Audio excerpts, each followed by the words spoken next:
Okay, we're going to go ahead and start. Good afternoon. Today is Wednesday, April 8th. Thank you for joining us on our House Judiciary vote session.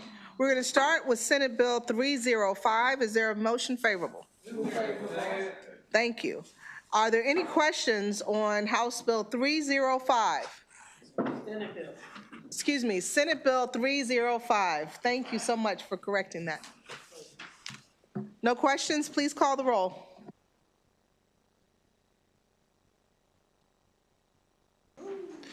Senate Bill 305, Senator Heddleman, qualifying nonprofit organizations incarcerated in individual training and reentry grant fund extension. The Vice Chair. The Vice Chair votes aye. Delegate Valentine. Delegate Valentine votes no. Delegate Embry. Delegate Embry votes aye. Delegate Cardin. Delegate Cardin votes aye. Delegate Phillips. Delegate Phillips votes aye. Delegate Congolo. Delegate Congolo votes no. Delegate Stinnett. Delegate Stinnett votes aye. Delegate Simmons. Delegate Simmons votes aye. Delegate Boucher is absent. Delegate McComas. Delegate McComas votes no. Delegate Moreno. Delegate Moreno votes aye. Delegate Archon. Delegate Archon votes no. Delegate Taylor. Delegate Taylor votes aye. Delegate Simpson. Delegate Simpson votes aye. Delegate Mangione is excused. Delegate Moon. Delegate Moon votes aye. Delegate Conaway. Delegate Conaway votes aye. Delegate Woods. Delegate Woods votes aye. Delegate Williams. Delegate Williams votes aye. The tally is 13-4-0-1-1. The motion carries.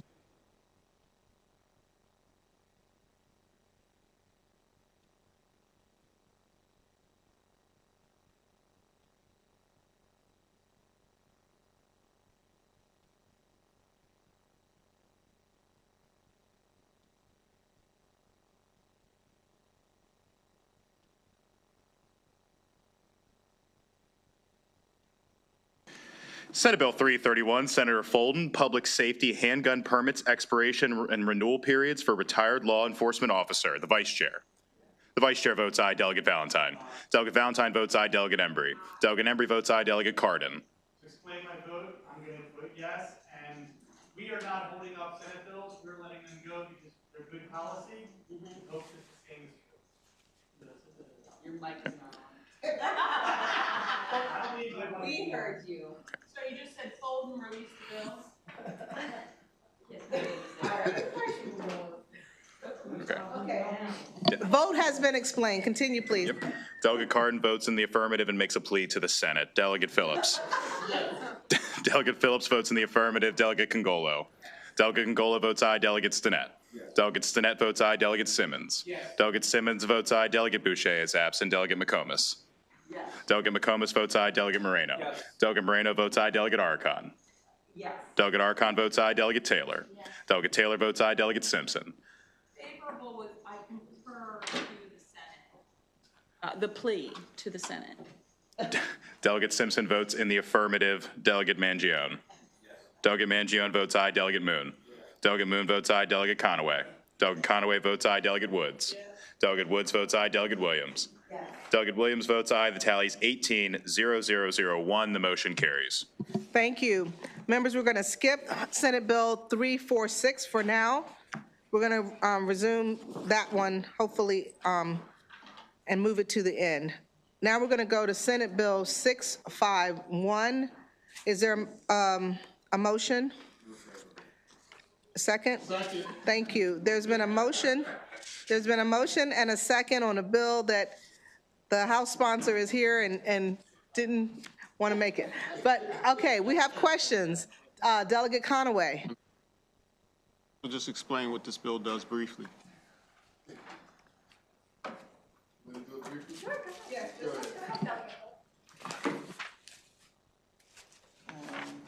So this bill establishes a transfer on death deed. It is a deed that would allow individuals to identify who the beneficiaries of their real estate would be. It would end up in a joint tenancy. It could be done, it's codified with FAQs within the code that instructs people on how to use the document, along with a method for revoking said document should someone choose to do that. Does that document have to be secured at the Register of Wills office? Okay, just a second. Can you pull down your mic just a little bit? Sorry. And you all, can you keep the private conversations down? Thank you. Does the document have to be placed in the registered wills office, or can it be held at a private attorney, or how's that work? This is a real estate transaction, so it will be recorded with the recorder of deeds in the particular jurisdiction. Office. Yes. Okay. Thank you very much. Counsel? The Senate bill, Delegate Conway, matches and conforms to the House bill. That's actually on third reader now in the Senate, and both the House bill and the Senate bill have passed unanimously so far. Are there any other questions on Senate Bill 651? All right, seeing none, please call the roll. Senate Bill 651, Senator Henson, Real Property, Access to Counsel and Evictions, I read the wrong bill title. Senate Bill 651, Senator Henson, Real Property Transfer on Death Deed Establishment. The Vice Chair. The Vice Chair votes aye, Delegate Valentine. Delegate Valentine votes aye, Delegate Embry. Delegate Embry votes aye, Delegate Cardin. Delegate Cardin votes aye, Delegate Phillips. Yes, to explain my vote. Microphone. The transfer on death deed is a concept that has been established in a number of different states. The objective of the transfer on death deed is to give those who might not have access to counsel to create wills, trusts, the same ability to take their property and transfer it without the need for counsel. And so to simplify the process of transferring what is, for most people, their largest asset to their loved ones. So thank you all for your favorable vote. Delegate Phillips votes aye, Delegate Congolo. Delegate Congolo votes aye, Delegate Stinnett. Delegate Stinnett votes aye, Delegate Simmons. Delegate Simmons votes aye, Delegate Boucher is absent, Delegate McComas. Delegate McComas votes yes, Delegate Moreno. Delegate Moreno votes aye, Delegate Archon. Delegate Archon votes aye, Delegate Taylor. Delegate Taylor votes aye, Delegate Simpson. Delegate Simpson votes aye, Delegate Mangione. Delegate Mangione votes aye, Delegate Moon. Delegate Moon votes aye, Delegate Conaway. Delegate Conaway votes aye, Delegate Woods.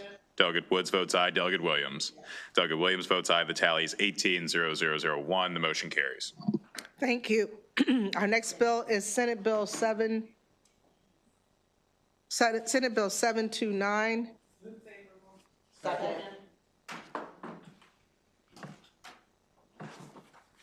Just 1 second, I think I put it away. Oh, here it is.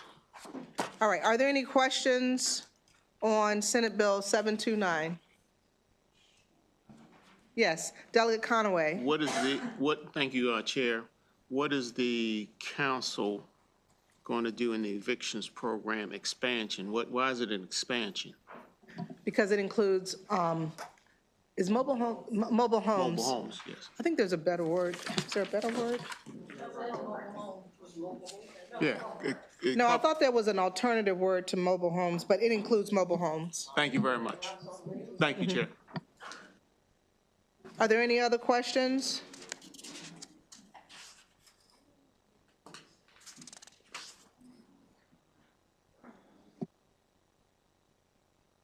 Delegate Cardin, do you have? I did have, thank you. I'm sitting here trying to get other bills dealt with.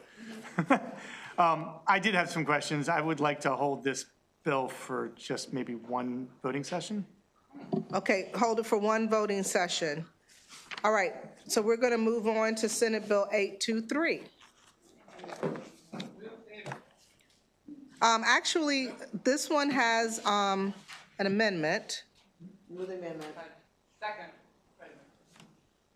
And there will be, so that it can conform to the House bill. So House Bill 16. Claire, do you want to, or either Delegate Phillips? Okay. So the amendments conform the bill to House Bill 16, which contains the Senate bill reflects part of House Bill 16. The Senate bill only deals with the newly created nominating panel for parole commissioners. But the House Bill 16 contains some other things. So we're conforming it to be the same as House Bill 16.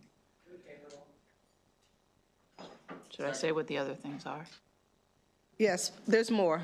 Okay, so things are, just to specify, the House Bill 16 also, well, it's the membership of the nominating panel is a bit different, and it specifies that the requirement for nomination by the panel applies only to an initial term as commissioner, requires a new commissioner to be appointed within 90 days after a vacancy, establishes heightened professional prerequisites for hearing examiners, limits the proportion of hearing examiners who were previously employed in the fields of correctional services or law enforcement to 30%, but prohibits the secretary from terminating a hearing examiner employed as of October 1st, 2026 in order to reach that threshold.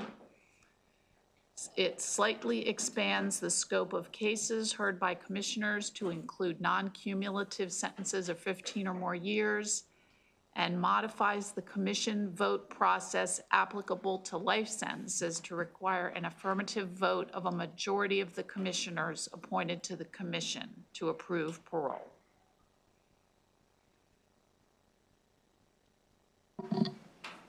All right, members, do we have any other questions?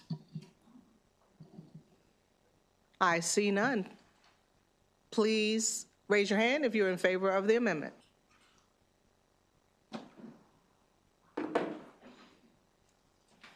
All opposed? The motion passed. Motion carries. Now on the bill as amended. Are there any questions? Second. Seeing no questions, please call the roll. Senate Bill 823, Senator Smith, Correctional Services, Maryland Parole Commission members. The Vice Chair. The Vice Chair votes aye. Delegate Valentine. Delegate Valentine votes no. Delegate Embry. Delegate Embry votes aye. Delegate Cardin. Delegate Cardin votes aye. Delegate Phillips. Delegate Phillips votes aye. Delegate Congolo. Delegate Congolo votes no. Delegate Stinnett. Delegate Stinnett votes aye. Delegate Simmons. Delegate Simmons votes aye. Delegate Boucher is absent. Delegate McComas. Delegate McComas votes no. Delegate Moreno. Delegate Moreno votes aye. Delegate Arcon. Delegate Arcon votes no. Delegate Taylor. Delegate Taylor votes aye. Delegate Simpson. Delegate Simpson votes aye. Delegate Mangione. Delegate Mangione votes no. Delegate Moon. Delegate Moon votes aye. Delegate Conaway. Delegate Conaway votes aye. Delegate Woods. Delegate Woods votes aye. Delegate Williams. Delegate Williams votes aye. The tally is 13-5-001. The motion carries.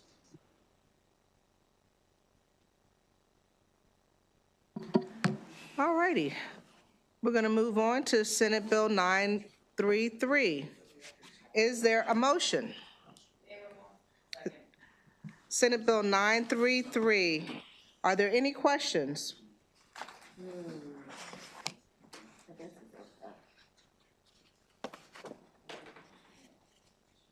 Are there any questions or holds? Seeing none? Please call the roll.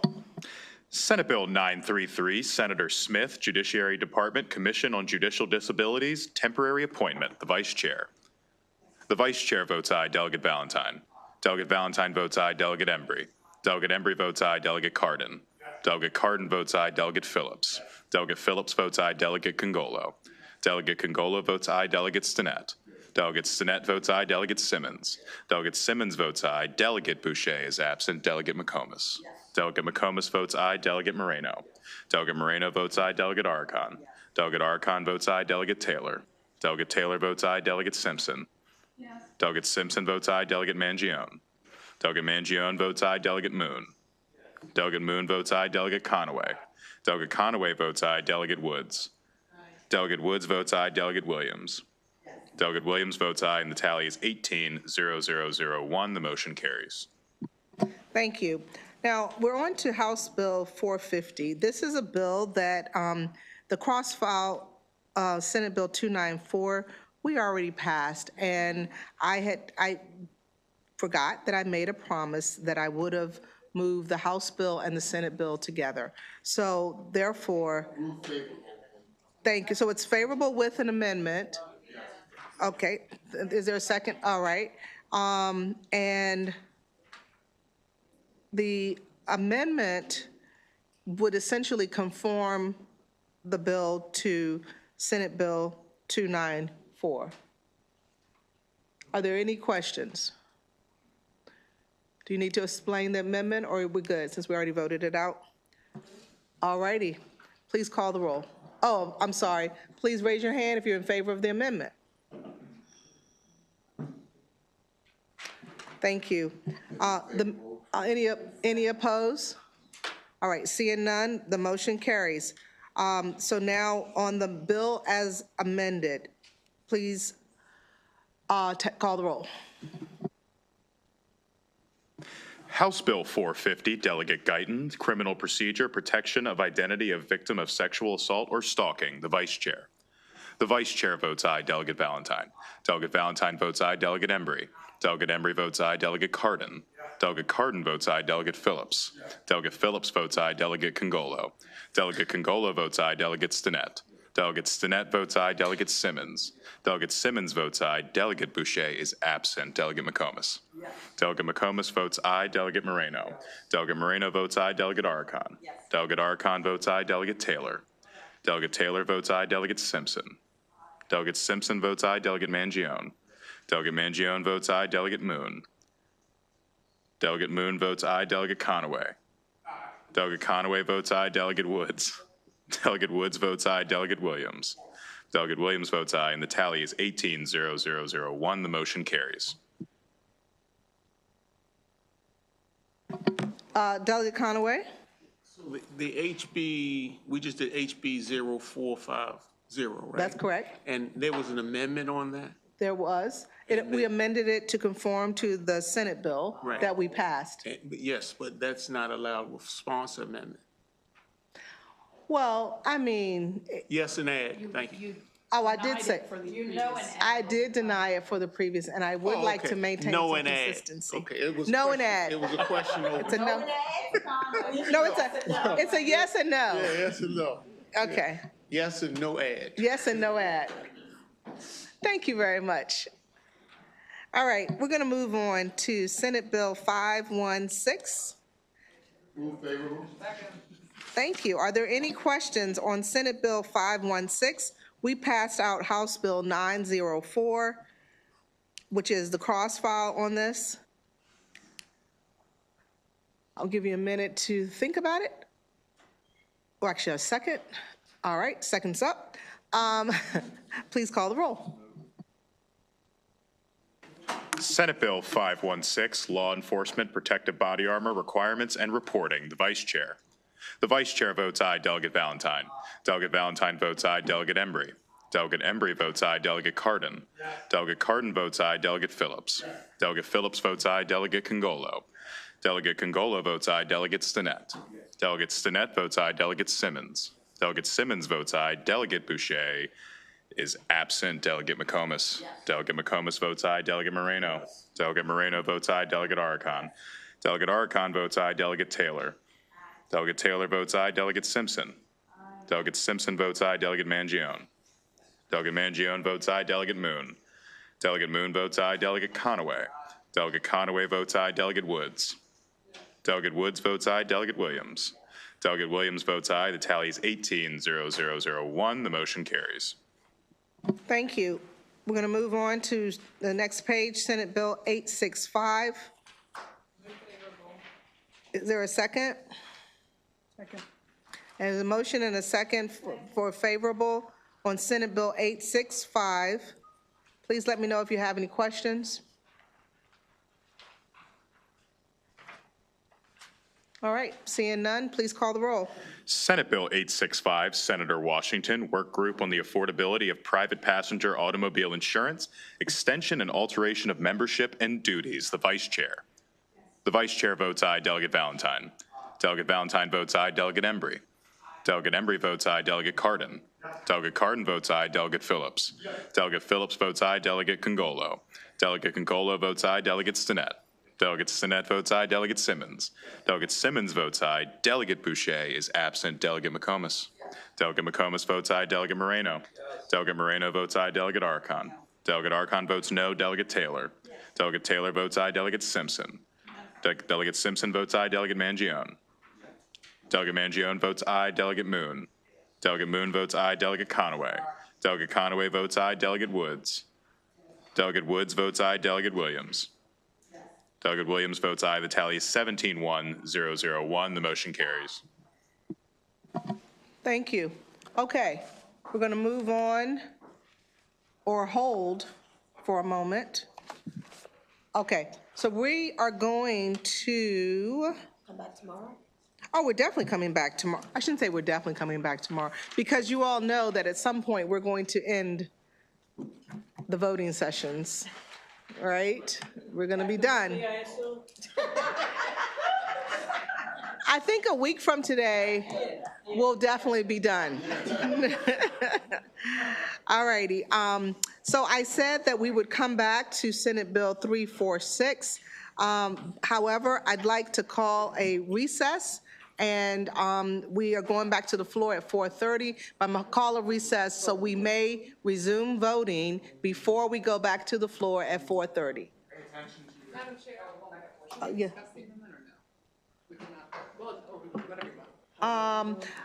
So here's what we are going to do.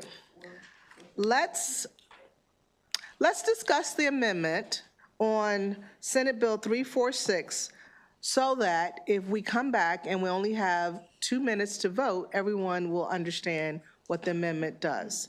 So either Holly or Delegate Embry, someone please explain the amendment. So this, as you can see from the bill, it is different than the bill that we passed. Digital unmasking is stripped out, and there's a few other changes. But what we want to put back in, which was in the House bill, is the respondeat superior, meaning that you would be allowed not just to sue the officer, the federal officer, but also their superior and, you know, up the chain if they were responsible. So there's specific language that we're adding back in that says causes or allows the constitutional violation or violation of the law.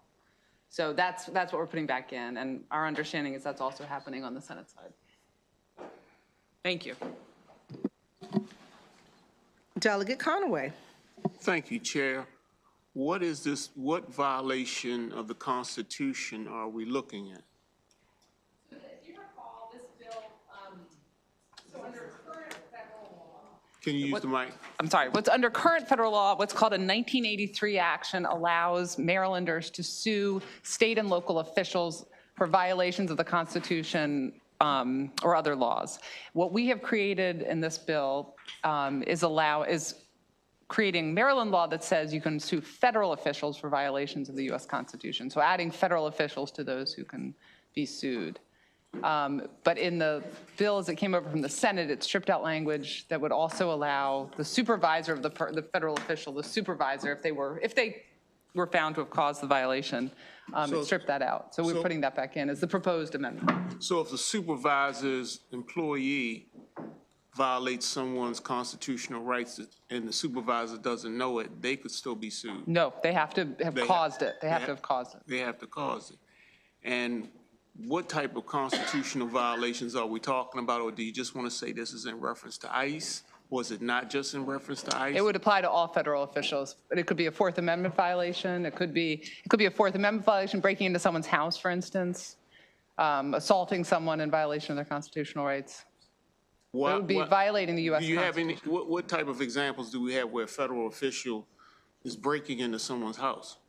Well, for instance, a memo was put out by DHS officials saying that the Fourth Amendment, essentially that the Fourth Amendment, the normal Fourth Amendment procedures do not need to be followed for immigration enforcement. So that would be arguably a Fourth Amendment violation. So this is an immigration argument, pretty much? That is an example. That's an example. Okay, thank you. Thank you. Are there any other questions regarding Senate Bill 346? All right. Seeing none, we are going to go into recess, and we may be back before 4:30 for a vote. Please stay within the committee if you would like. If not, just come right back within, at least by 4 o'clock, please. Thank you. Delegate Conaway? Second, I need to ask you a question. do you need, we're going to go on recess. Do you need me to ask me a question on the record? No. Okay. All right, we are adjourned.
We are back, and welcome back to our voting session on April 8th.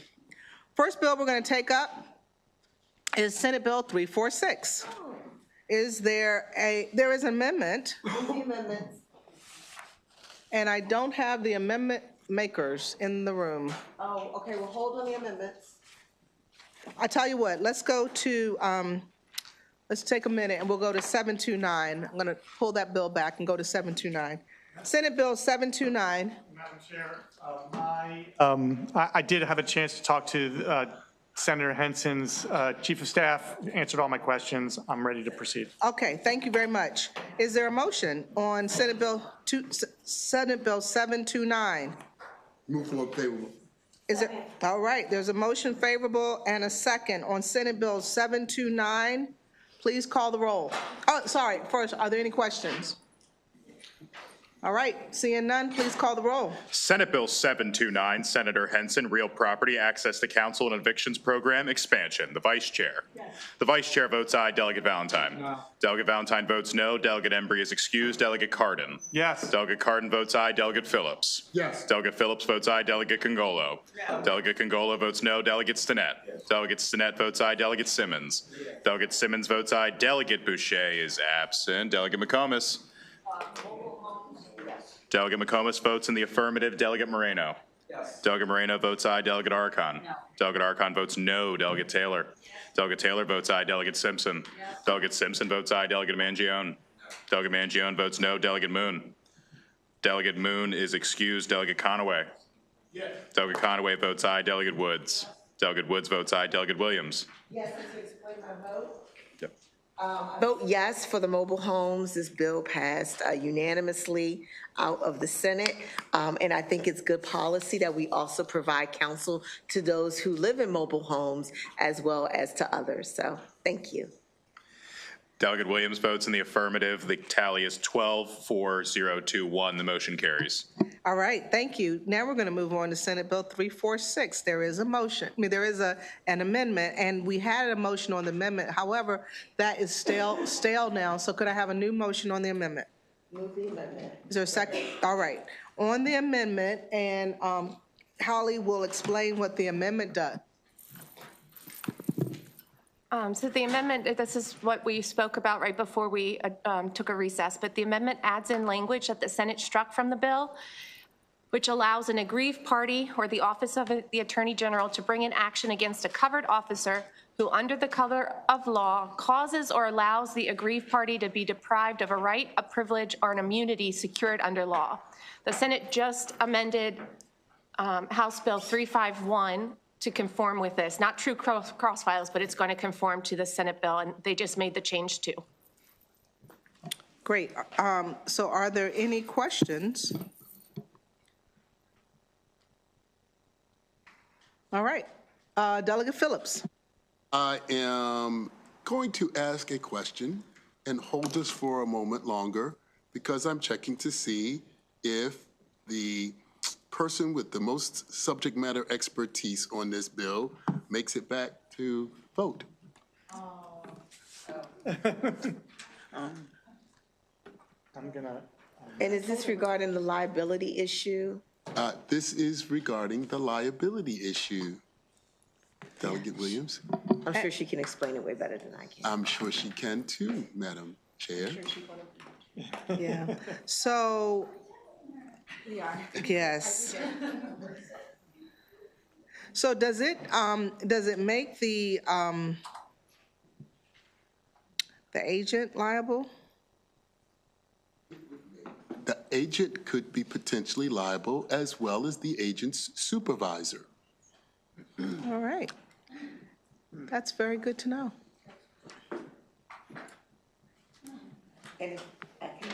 I tell you what we'll do. Madam Chair. Yes. Because we can do the vote and then she can vote after. This is true, but so, and with the holding not just the officer, but the agency liable, that puts it in the same posture as the other bill that we voted out that contains similar language. Is that correct? As I understand it, that would be correct. Well, And did we vote out the other bill? No, House Bill 351, this is Delegate Moon's digital unmasking bill that we put No Kings, Delegate Charkoudian's 332 in, that was also constitutionally related. So what the Senate did is they took the No Kings provisions of the House Bill 332 that we put into, follow me here, House Bill 351, and they took all of our amendments except a couple. They changed the definition of covered officer from judicial officer and added an exception that covered officers does not include law enforcement officers acting under the authority of a joint task force that primarily enforces the U.S. Code. And then the Senate also took out all of the digital unmasking pieces. So what you have back is just the House Bill 332 as we amended it with the minor changes. But what the Senate did is they also struck that liability language that, and it was an error, it was not purposefully. They had a reprint and they just explained it, like I said, over in the Senate and voted this out to conform it to what we have now. So it's a little bit of back and forth amendments to match up the bills, but although they're not cross files, House Bill 351 and Senate Bill 346 conform. Thank you. And what you all should hear out of that is a lot of work was done, and thank you very much for the work that you did, Holly. Delegate Conaway. I specifically asked the question if the supervisor is not aware of what the employee is doing, would the supervisor be held liable also? But moving past that, if the supervisor is aware of what the employee is doing, now the supervisor could be held liable also, the employee and the supervisor, right? Yes. Now, if this was being discussed, the good delegate used the term agency. Does the supervisor mean agency, or supervisor means the direct individual giving the order to the employee? So in that situation, we were speaking in terms of agency law. So it was a little bit, we kind of went a little farther than we needed to on that. So when we used the term agency, we should have said their supervisor. Right, the supervisor. We should not have used the term agency. We should have used the term supervisor. So am I correct in thinking that a supervisor could authorize the employee to do something that the agency is not fully in compliance with, or not in agreement with? Well, so you have two now. So basically, my understanding is you have what you just described. You have two levels of agents, quite frankly. You have the supervisor, who is an agent of the agency, not to make it too confusing, if they have a superior. So, yes. So what I'm hearing is, it sounds like their superior, the supervisor's superior, gave instructions. Yes. And then the mid-level superior gave the lower employee some instructions to do something. Yes. And it was all a violation of a constitutional right. Right. That's two levels. Two levels. But above the supervisor, yep, can the whole agency be held liable? No, because, and I'll let counsel answer. So no, because under the bill, covered officer is defined clearly as, covered officer means an officer who may make an arrest with or without a warrant for violations of the U.S. Code and carry firearms in the performance of the officer's duties. And then it has that exception that I explained for joint task forces. If you go up to the provision in the bill that we're speaking about, it says, authorizes an aggrieved party or the office of the Attorney General to bring an action against a covered officer. So it has to be an officer. So what Chair was saying, an officer being the supervisor or an officer being a low-level officer in line, who under the color of law deprives the aggrieved party or causes or allows the aggrieved party to be deprived of a right. So it would have to be an officer superior. Right. Now, if the officer, the lower level officer, is not in agreement with this action but participates in this action because they say it was a direct order, is that an excuse for liability, potentially? In other words, you want to save your job, so It I'm could- kicking it- somebody's door because of my boss told me. Yeah, it depends, really, and that would be determined by the courts based on the facts. Yeah. Okay, But that would be a defense that would say, Yes, you know, sir. I was ordered to do yeah, I it. just wanted that to be out there on the record, because some people are going to be confused. What should I do if I'm ordered to do something? Do I violate the order that my supervisor gave me, Right. or what do I do? But thank you very much, Chair. No problem. Thank you, counsel. And are there any other questions? I see none. Would you please take the roll? Senate Bill 346, Civil Actions, Violation of Constitutional Rights. No Kings Act. The Vice Chair. The Vice Chair votes aye. Delegate Valentine. Delegate Valentine votes no. Delegate Embry. Delegate Embry votes aye. Delegate Cardin. Delegate Cardin votes aye. Delegate Phillips. Delegate Phillips votes aye. Delegate Congolo. Delegate Congolo votes no. Delegate Stinnett. Delegate Stinnett votes aye. Delegate Simmons. Delegate Simmons votes aye. Delegate Boucher is absent. Delegate McComas. Delegate McComas votes no. Delegate Moreno. Delegate Moreno votes aye. Delegate Archon. Delegate Archon votes no. Delegate Taylor. Delegate Taylor votes aye. Delegate Simpson. Delegate Simpson votes aye. Delegate Mangione. Delegate Mangione votes no. Delegate Moon. Delegate Moon votes aye. Delegate Conaway. Delegate Conaway votes no. Delegate Woods. Delegate Woods votes aye. Delegate Williams. Delegate Williams votes aye. The tally is 12-6-001. The motion carries. Thank you very much. And that concludes our vote session. We are adjourned.